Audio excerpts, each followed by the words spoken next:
Swift code क्या होता है और स्विफ्ट कोड से क्या काम होता है, स्विफ्ट कोड किस लिए यूज़ किया जाता है। तो हेलो गाइस, कैसे हो आप। उम्मीद है कि सब अच्छे से होंगे, खैरियत से होंगे, सभी ठीक होंगे, सभी भाई बंधु अच्छे होंगे। तो गाइस मैं आ चुका हूँ आज फिर से आप लोगों के लिए एक न्यू इन्फॉर्मेशन वीडियो लेके। सो जैसा कि आप जानते हैं कि हर एक वीडियो मेरी जो होती है इन्फॉर्मेटिव होती है, आप लोगों के लिए कुछ यूज़फुल होती है। सो आज का वीडियो भी कुछ उनमें से ऐसा ही है कि आप लोगों के लिए यूज़फुल है। सो अगर आपने हमारी वीडियो को और चैनल को लाइक, शेयर और सब्सक्राइब नहीं किया तो सब्सक्राइब कर लें। Please hit the bell icon button, ताकि हमारी जो वीडियो है आप तक पहुंच जाए सबसे पहले, और सबसे पहले आप उस चीज़ का आनंद, उस ट्रिक का, जो भी मैं आपको वीडियो बनाऊं उस चीज़ का आप आनंद ले सकें। जैसा कि आपने थंबनेल में देखा ही होगा कि स्विफ्ट कोड, कि आज मैंने बताया है स्विफ्ट कोड होता क्या है। तो जैसा आप जानते हैं कि मैं हर एक डाउट को आपके क्लियर करता हूं, हर एक डाउट्स को क्लियर करने की कोशिश करता हूं। तो ये डाउट भी आपके मैं क्लियर कर दूंगा। काफ़ी सारे भाइयों को नहीं पता होगा कि स्विफ्ट कोड होता क्या है, आखिर ये स्विफ्ट कोड है क्या, और स्विफ्ट कोड का काम क्या होता है, वर्क क्या होता है, किस लिए ये चीज़ वर्किंग में लिया जाता है स्विफ्ट कोड। तो स्विफ्ट कोड को मैं आपको बता दूंगा कि स्विफ्ट कोड किस लिए आता है। बने रहिए वीडियो में, वीडियो को स्किप मत कीजिएगा। तो चलिए स्टार्ट कर लेते हैं वीडियो को। बताता हूं मैं आपको कि स्विफ्ट कोड होता क्या है आखिर। स्विफ्ट कोड जो होता है गाइस, जैसा कि काफ़ी सारे आप पुराने यूट्यूबर जो क्रिएटर हैं उनको तो पता है कि स्विफ्ट कोड आखिर होता क्या है। अब बात आती है कि नए क्रिएटर की, नई यूट्यूबर की, जो कि न्यू हैं, जो कि 2-4 महीने पहले उन्होंने अपना चैनल क्रिएट किया और 1 साल होने को आ गया, पर उनको स्विफ्ट कोड का भी मालूम नहीं है। तो उनके लिए ये वीडियो बहुत ही यूज़फुल होने वाली है। तो वीडियो को स्किप ज़रा भी मत कीजिएगा, स्किप करेंगे तो समझ में नहीं आएगा, ठीक है। कुछ इंपॉर्टेंट्स बात होती है जो कि मैं आपको बीच बीच में बताता रहता हूँ, तो वीडियो को स्किप मत करें। तो चलें, और स्विफ्ट कोड जो होता है, मैं आपको थोड़ा चलते हैं स्विफ्ट कोड की तरफ। स्विफ्ट कोड जो होता है, जैसा कि आप एक क्रिएटर हो, आप एक बहुत ही अच्छी अर्निंग करना चाहते हो, तो आज मैं उनके जो डाउट्स हैं, जो स्विफ्ट कोड हैं, जो स्विफ्ट कोड क्या काम आता है और किस बैंक में उनको अकाउंट खुलवाना चाहिए, जिससे कि जो यूट्यूब अर्निंग हो वो आने में दिक्कत परेशानी ना आए, तो इस बारे में मैं आज का ये वीडियो लेके आया हूँ। तो इस वीडियो में आप चलते हैं, पहले हम ज़रा सा बैंक की तरफ, कि आपको किस बैंक में अकाउंट खुलवाना चाहिए कि ऊपर से जो अर्निंग आए उसमें दिक्कत ना आए। तो गाइज़ मैं आपको बता दूं कि हमारी जो कंट्री है, जैसे जो इंडिया हो गया, और पाकिस्तान का तो मुझे नहीं पता, और भी अदर कंट्री का मुझे नहीं पता, नेपाल का मुझे नहीं पता, ठीक है। तो इंडिया का पता है, तो मैं इंडिया के हवाले से आपको बता देता हूँ।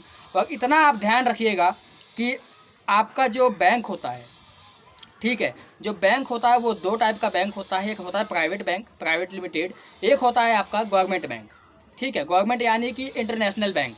इंटरनेशनल आपका अदर से भी अगर पैसा आए तो उसमें दिक्कत ना आए, इंटरनेशनल बैंक उसे कहा जाता है, ठीक है। तो यहाँ पे ये डाउट क्लियर कर ले आप अपना, कि जो एक होता है प्राइवेट, एक होता है इंटरनेशनल बैंक।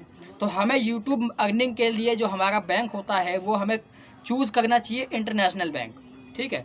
जो भी हमारा इंटरनेशनल बैंक हो उसमें हमें अकाउंट खुलवाना चाहिए, ठीक है। क्योंकि प्राइवेट बैंक्स में हमें दिक्कत आ सकती है, परेशानी आ सकती है, वो आपका जो मैनेजर है बैंक का वो आपको परेशान कर सकता है, और अर्निंग आने में भी उसमें दिक्कत आती है। और अगर आप गवर्नमेंट बैंक में खुलवाते हो तो वो एक बार आपको तंग करेंगे, यानी तंग करने का मतलब ये हो गया कि आपसे डॉक्यूमेंट वेरीफाई करेंगे, क्योंकि जो यूट्यूब अर्निंग जो आती है ना, तो वो कुछ मोटे अमाउंट्स में आती है। आप समझ ही जाइएगा कि आप 50 के ऊपर आती है, आपको आती है अगर आपकी अर्निंग सही हो रही है तो। अगर आपकी अर्निंग सही हो रही है तो ऊपर आपकी आती है 50 अकाउंट, ठीक है। तो आपको पता ही होगा कि 50 से ऊपर जो होता है वो टैक्स लगने लग जाता है, ठीक है। तो अगर उतने में आपका वो आ रहा है, पेमेंट आपका आ रहा है, तो जाहिर सी बात है कि बैंक आपसे डॉक्यूमेंट्स वेरीफाई करवाएगा। तो एक बार डॉक्यूमेंट्स वेरीफाई करवाने का उसको हक है, तो वो डॉक्यूमेंट्स वेरीफाई करेगा, ठीक है। तो मेरा कहने का मतलब ओवरऑल ये है कि आप जो है अकाउंट खुलवाएं इंटरनेशनल बैंक में, गवर्नमेंट बैंक में, ताकि आपका पेमेंट के लिए दिक्कत ना आए, ठीक है। तो ये आई होप कि ये डाउट आपके क्लियर हो गए होंगे। अब चलते हैं थोड़ा सा स्विफ्ट कोड क्या होता है, ठीक है। स्विफ्ट कोड क्या होता है उसकी तरफ हम थोड़ा वार्तालाप कर लेते हैं। तो गाइस जो स्विफ्ट कोड होता है, जैसा कि आपने देखा होगा IFSC कोड, ठीक है। एक तो होता है IFSC कोड, जो कि आपका मनी ट्रांसफ़र के लिए आपके अकाउंट में वो यूज़ किया जाता है, अटैच करते हैं तो उसमें यूज़ आता है, ठीक है। इसी तरह का होता है स्विफ्ट कोड, जो कि आप इंटरनेशनल अमाउंट कहीं से आप मंगवा रहे हो तो उसमें वो यूज़ आता है, ठीक है। और स्विफ्ट कोड में आपको एक डाउट और क्लियर कर दूँ कि जो स्विफ्ट कोड होता है वो हर एक ब्रांच का नहीं होता है, ठीक है। जैसे कि SBI बैंक ले लें हम, तो SBI का हम बैंक ले लेते हैं तो उसका जो माइनर जो ब्रांच होगा, छोटा ब्रांच होगा, उसमें उसका स्विफ्ट कोड नहीं होगा। जो उसका बड़ा ब्रांच होगा उसका स्विफ्ट कोड होता है। और स्विफ्ट कोड होता क्या है मैं आपको बता डाउट ये थोड़ा सा क्लियर कर दूँ, दोनों में डिफरेंस कि IFSC कोड क्या होता है और स्विफ्ट कोड क्या होता है, ठीक है।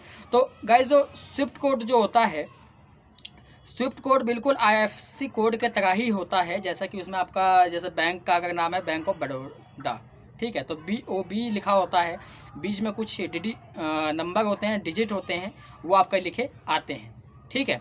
अब और स्विफ्ट कोड में क्या होता है, स्विफ्ट कोड में डिफरेंस क्या होता है, स्विफ्ट कोड में आपका वही बैंक का नाम होगा, जैसे SBI है तो SBI लिखा हुआ होगा, ठीक है, SBI लिखा होगा, बीच में उसके लिखा हुआ होगा IND, यानी कि ये इंडिया का नंबर है, ठीक है। अगर आप पाकिस्तान हो तो उसी चीज़ को मैं आपको थोड़ा सा क्लियर करके दिखा देता हूँ कि आपका लिखा होगा SBI PAK, बीच में होगा PAK यानी पाकिस्तान, ठीक है, और बीच में PAK होगा, उसके जो लास्ट में होगा कुछ अंक होंगे, नंबर होंगे, तो उसको कहा जाता है स्विफ्ट कोड। और अब स्विफ्ट कोड में थोड़े से कंफ्यूज इसलिए भी होंगे कि स्विफ्ट कोड हमारा काम क्या करता है, किस लिए हम स्विफ्ट कोड का यूज़ करते हैं। तो जैसा कि मैंने आपको स्टार्टिंग में बताया कि जो इंटरनेशनल अमाउंट होता है, इंटरनेशनल यानी कि मैं यही नहीं कह रहा हूँ कि USA से मंगवाओ, यूट्यूब की अर्निंग मंगवाओ। अगर आप कोई भी साइट आप खोलते हो, किसी भी साइट पर आप ऑनलाइन वर्क करते हो, तो उसमें स्विफ्ट कोड का ज़रूरत पड़ता है अमाउंट मंगवाने के लिए, ठीक है।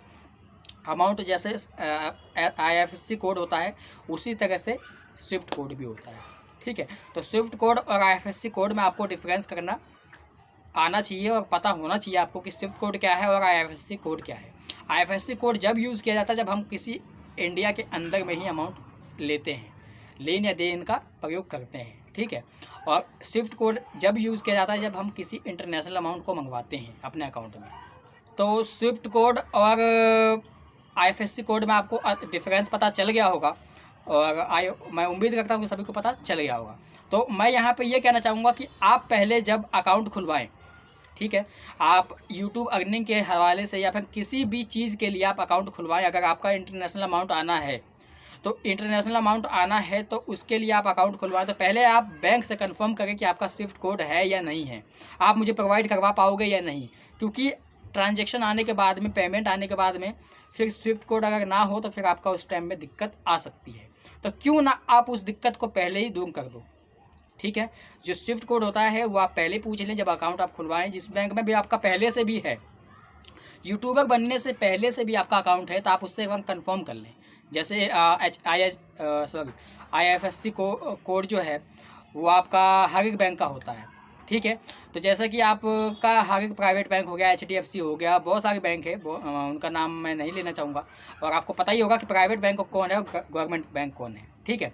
तो आप उनसे पहले कंफर्म करें कि आप मुझे स्विफ्ट कोड प्रोवाइड करवा पाओगे या नहीं। तो यहाँ पे जो बात आती है, बैंकर आपसे एक बार पूछेगा भी, काफ़ी सारे मजाकिया होते हैं, काफ़ी सारे आपसे क्वेरीज कर सकते हैं वो कि आपको स्विफ्ट कोड किस लिए चाहिए, हमारे पास स्विफ्ट कोड नहीं है, आपको किस लिए चाहिए। तो आप उनसे बोलें कि मेरा जो ट्रांजैक्शन है वो मेरा आने वाला है इंटरनेशनल अमाउंट में, तो वो उसमें स्विफ्ट कोड चाहिए होता है। अगर आपके पास नहीं है तो मैं किसी अदर में अकाउंट खुलवा लेता हूँ, ठीक है। तो ओवरऑल कहने का मेरा मतलब ये है कि आप अकाउंट उसी में खुलवाएं जो आपको स्विफ्ट कोड प्रोवाइड करवा रहा है, ठीक है। तो स्विफ्ट कोड वाले में ही अकाउंट खुलवाएं और जब ज़्यादा बढ़िया रहेगा। और गाइस जैसा कि मैं आपको बताता हूं, और यही आज के लिए बस इतना ही था। तो आप आई होप कि आपको ये जो नॉलेज है नॉलेजेबल अच्छी लगी होगी, और नॉलेज अच्छी लगी होगी तो आप यहाँ पे देखें कुछ पॉपअप कर होगा, आप मेरे से क्वेश्चन पूछें और हैशटैग बिंदास फैमिली लिखिएगा, उसके बाद अपने क्वेश्चन लिख दीजिएगा, मैं उस चीज़ का आंसर देने की कोशिश करूँगा, ठीक है। तो बस आज के लिए इतना ही, बाकी फिर मिलता हूँ नेक्स्ट वीडियो में, तब तक के लिए बाय।